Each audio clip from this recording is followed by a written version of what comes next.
ആഗോള മഹാമാരികൾ ആറാം ഭാഗം. കോവിഡ്-19 ഉത്ഭവം തുടർച്ച. WHO റിപ്പോർട്ട് അനുസരിച്ച് ഇന്ത്യയിൽ കോവിഡ്-19 ആദ്യം സ്ഥിരീകരിച്ചത് 2020 ജനുവരി 31 കേരളത്തിലാണ്. വുഹാനിൽ നിന്ന് വന്ന ഒരു മെഡിക്കൽ വിദ്യാർത്ഥിനിയിലായിരുന്നു ഇത്. ഈ പെൺകുട്ടി പിന്നീട് രോഗം ഭേദമായി പഠനം ഓൺലൈനിൽ തുടർന്നു. ഈ അവസരത്തിൽ രസകരമായ ഒരു കാര്യം ഓർമ്മ വരുന്നു. 2019 നവംബർ ഡിസംബർ കാലഘട്ടങ്ങളിൽ ഞാൻ ആലുവയിൽ ജോലി ചെയ്തിരുന്ന സ്വകാര്യ ആശുപത്രിയിൽ അത്യാഹിത വിഭാഗത്തിലെ ആർഎംഒയായി വുഹാനിൽ നിന്ന് പഠിച്ചു വന്ന ഒരു യുവ മലയാളി ലേഡി ഡോക്ടർ ജോലി ചെയ്തിരുന്നു. അന്ന് അവരോട് സംസാരിച്ചപ്പോൾ വുഹാനിലെ പരീക്ഷണങ്ങളെപ്പറ്റി ഒന്നും അവർ പറഞ്ഞിരുന്നില്ല. കൊറോണ രോഗം പരത്താനാണോ ഇങ്ങോട്ട് വന്നതെന്ന് ഞങ്ങൾ തമാശയായി ചോദിക്കുകയും ചെയ്തിരുന്നു. അവർക്ക് അങ്ങനെയുള്ള കാര്യങ്ങളൊന്നും അറിയില്ല എന്ന് തിരിച്ചുകൊണ്ട് മറുപടി പറയുകയും ആണുണ്ടായത്. ഇന്ത്യയിൽ റിപ്പോർട്ട് ചെയ്യപ്പെടുന്നതിന് മുൻപ് 20 രാജ്യങ്ങളിൽ കോവിഡ്-19 റിപ്പോർട്ട് ചെയ്യപ്പെട്ടിരുന്നു. 2020 ഫെബ്രുവരി ആദ്യത്തിൽ ലോകമാസകലമുള്ള 10,000-ഓളം രോഗികളിൽ 9,900 പേരും ചൈനയിലായിരുന്നു. 9,900. പിന്നീട് Thailand, Singapore, Japan, south Korea എന്നീ രാജ്യങ്ങളിലേക്കും പകർന്നു. സാഴ്സ് കൊറോണ വൈറസുകൾ വവ്വാലുകളിലൂടെയാണ് മനുഷ്യരിലേക്ക് പകർന്നതെന്നും വുഹാനിലെ വവ്വാലുകളിൽ നടന്ന പരീക്ഷണങ്ങളുടെ അനന്തരഫലമാണ് കൊറോണ എന്നും ചില ശാസ്ത്രജ്ഞന്മാർ പറഞ്ഞിരുന്നു.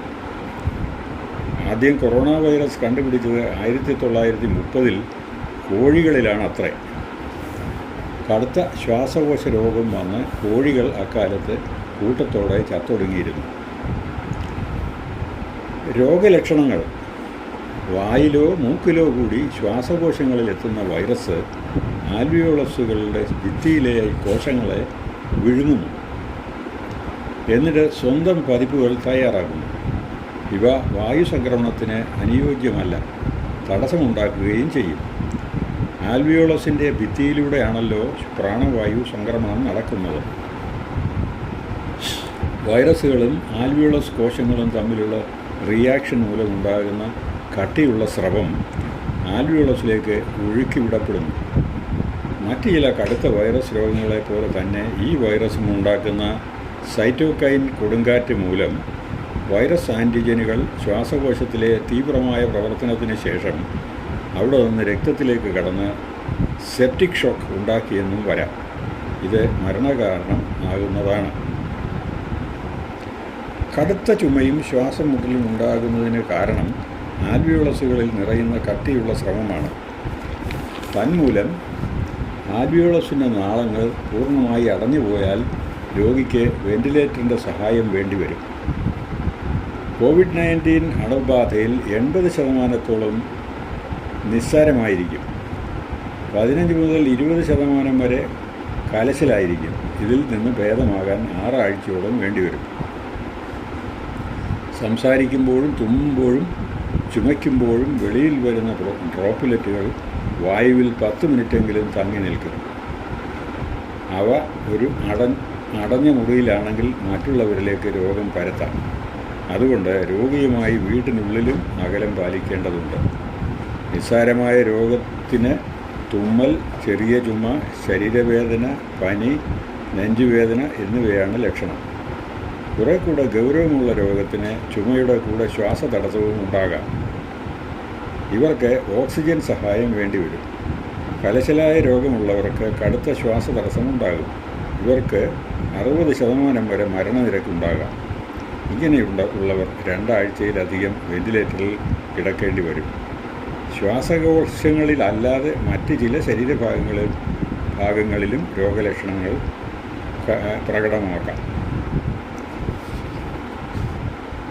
വൃക്കരോഗം: മൂത്രത്തിൽ പ്രോട്ടീനും രക്തവും പ്രത്യക്ഷപ്പെടുക, മൂത്രത്തിൻ്റെ അളവ് കുറയുക എന്നിവ.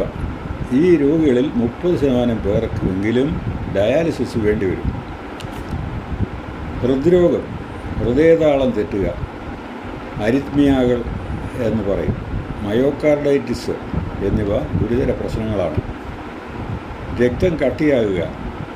ഇതുമൂലം എംബോളിസം ഉണ്ടായി ശ്വാസകോശങ്ങളിലും ഹൃദയത്തിലും തലച്ചോറിലുമുള്ള ധമനികൾ ത്രോംബസ് കൊണ്ട് അടഞ്ഞു പോകാം. ഉദരരോഗങ്ങൾ. വയറ്റിളക്കം, ഉദരവേദന, ഛർദി, നിർജ്ജലീകരണം എന്നിവയാണ് ലക്ഷണങ്ങൾ.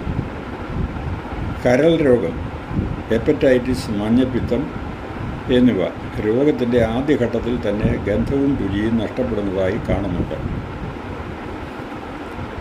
ഇനിയും എൻകഫലോപ്പതി. ഇത് ഗൗരവതരമാണ്. തലച്ചോറിനെ ബാധിക്കുന്ന ഈ അവസ്ഥ ഗുരുതരമായ പ്രശ്നമാണ്. മസ്തിഷ്ക കോശങ്ങളിൽ നീർക്കെട്ടുണ്ടാകുന്നതാണ് ഇതിന് കാരണം. കുഴഞ്ഞു വീണുള്ള മരണത്തെപ്പറ്റി നാം സാധാരണ കേൾക്കാറുള്ളതാണ്.